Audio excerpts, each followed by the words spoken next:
3 ans avaient passé, et Boruto était enfin décidé à se battre sérieusement. Plus de retenue, plus de calculs, plus de plan B, il envoyait absolument tout ce qu'il avait. Malheureusement pour lui, son adversaire, un certain Jura, un type mi-homme, mi-arbre, 100% problème, ne sembla même pas impressionné. En une seule attaque, Boruto fut projeté comme une vieille chaussette, cracha une gerbe de sang et s'écrasa lourdement au sol, incapable de se relever. Jura s'approcha tranquillement, bien décidé à en finir, quand soudain, un autre être étrange surgit devant lui. Il s'agissait d'Hidari, un autre homme arbre, qui venait lui transmettre une information cruciale. Boruto n'était pas seul. Quelqu'un l'aidait dans l'ombre. Jura fronça les sourcils. Il avait un autre problème plus urgent à régler. Le corps de Sasuke risquait de se détériorer, et il n'avait aucune envie de perdre une future pièce maîtresse. Il décida donc de retourner à la base pour s'occuper de sa résurrection, et de régler le cas Boruto plus tard. Pendant ce temps, Boruto, gravement blessé, sombra dans l'inconscience. Et son esprit replongea dans ses souvenirs. Depuis la disparition de Sasuke, plus personne ne le protégeait. Il était devenu la proie du monde entier. Tous les grands pays ninja, sans exception, le traquaient jour et nuit. Il ne dormait presque plus, changeait constamment de cachette, et survivait uniquement grâce à son instinct. Un jour, alors qu'il tentait de traverser la frontière du pays du vent, une escouade de ninjas spécialisés le rattrapa.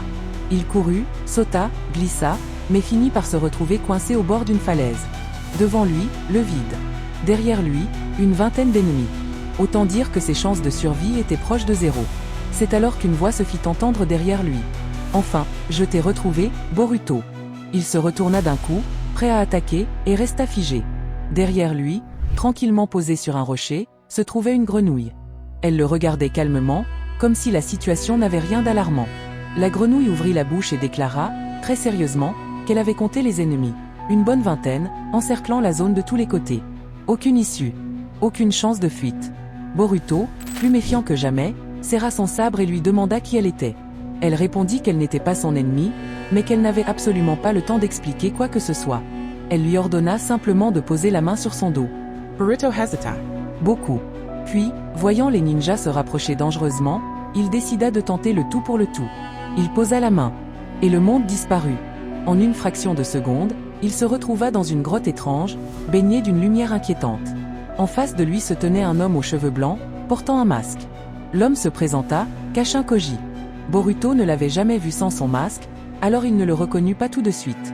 Il lui demanda qui il était, comment il connaissait son identité, et pourquoi une grenouille venait littéralement de le téléporter. Koji lui révéla alors quelque chose de totalement inattendu.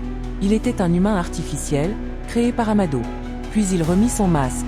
Et là, Boruto se figea. Ce visage, ce masque, il s'en souvenait. C'était lui. L'homme qui avait porté le coup final à Ao. L'homme qui avait effacé ce qui restait de son honneur de ninja. Koji ne chercha pas à s'expliquer. À la place, il posa une question étrange. « Qui es-tu vraiment, Boruto ?» Il lui demanda de ne rien cacher. De tout lui dire. Boruto fut choqué.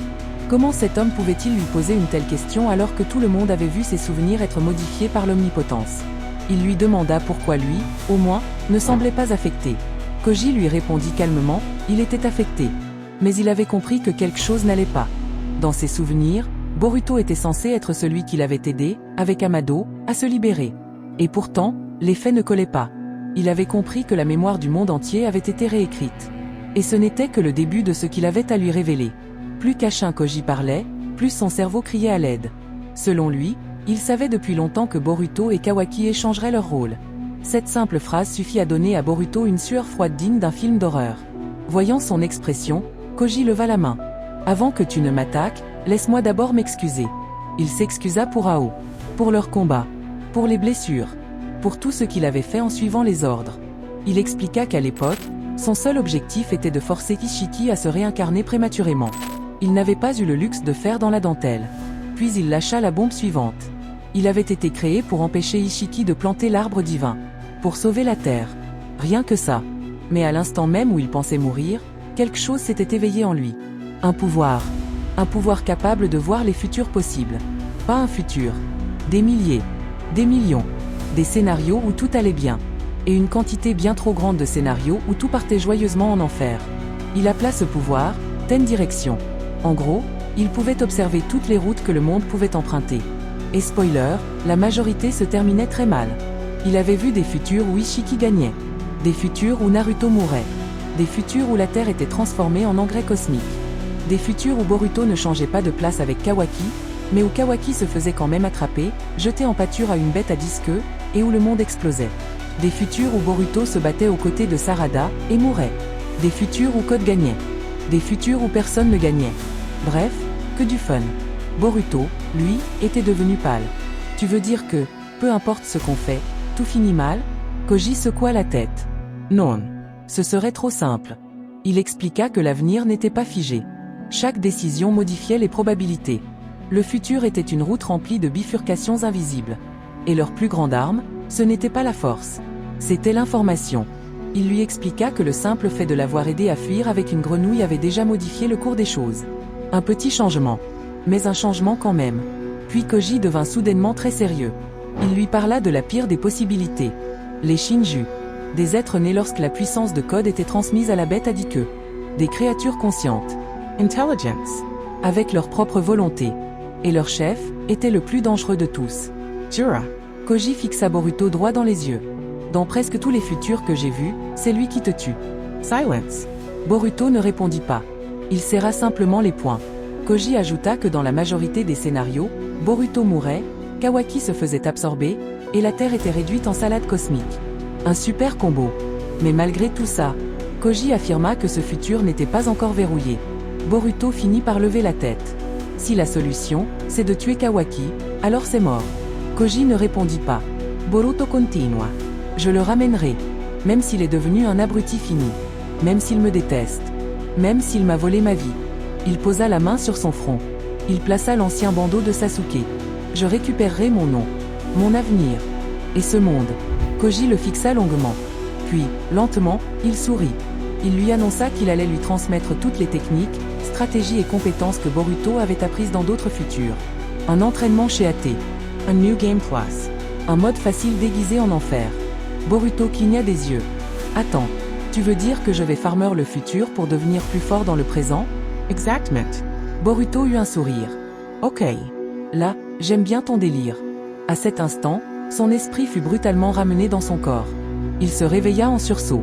Dans le monde réel, Sumire lui disait de ne pas bouger. Himawari venait de se réveiller aussi. Elle courut vers Sarada, posa sa main sur son bras, et une vague de chakra jaillit.